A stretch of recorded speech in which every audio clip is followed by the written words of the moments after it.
Kembali lagi di Kabar Jember.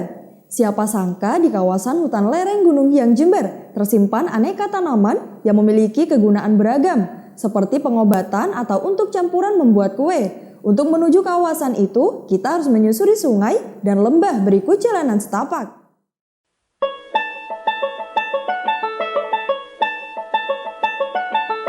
Beginilah saat puluhan anggota Pramuka Saka Wanabakti menyusuri sungai lereng Gunung Hiang dan lembah berikut jalanan setapak untuk menuju area tanaman hutan.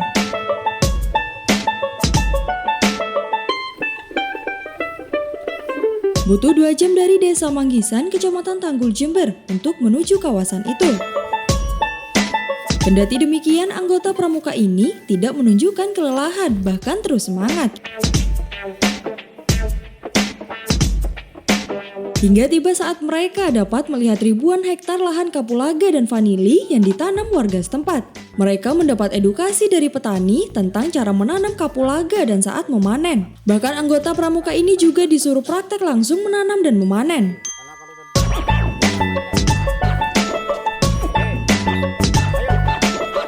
Selain kapulaga, ada tanaman yang juga dikembangkan di kawasan hutan Gunung Hiang, yakni vanili. Di area ini sangat pas tanaman itu dibudidayakan, karena langsung dapat menempel di pepohonan besar, namun tetap dirawat dengan baik. Meski harga vanili di masa COVID-19 turun dari 5,2 juta per kilogram menjadi hanya 1 juta lebih. Namun petani kawasan lereng Hiang itu tetap sabar dan tetap membudidayakan tanaman merambat itu. Memang kawasan lereng Gunung Hiang banyak ditanam kapulaga dan vanili milik warga setempat. Mereka memanfaatkan lahan perhutani yang ditanami aneka pepohonan besar untuk tanaman obat di bawahnya. Menurut Saiful, petani kapulaga lereng Gunung Hiang, meski harga vanili turun dan harga kapulaga di pasaran stagnan, dirinya akan tetap menanam tanaman obat dan campuran kue itu di area tersebut. Karena kapulaga yang digunakan sebagai campuran jamu-jamuan berikut bahan kecantikan masih sangat diburu masyarakat maupun pabrik. Begitupun untuk vanili juga tetap menjadi buruan pabrik kue. Kapulaga bisa kosmetik bisa Pak, bisa rempah-rempah, bisa Pak, untuk makanan itu Pak, terus kosmetik masuk.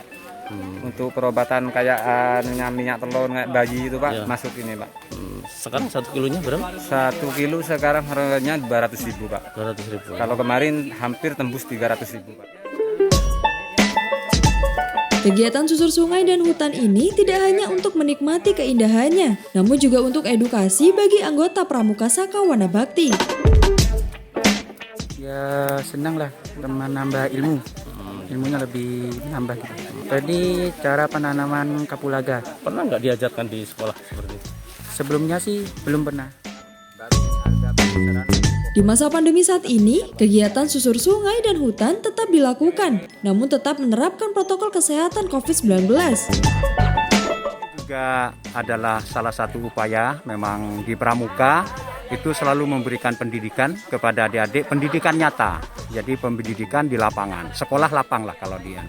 Ini juga dalam situasi yang negara dalam keadaan sedang ini, dalam kondisi luar biasa ini.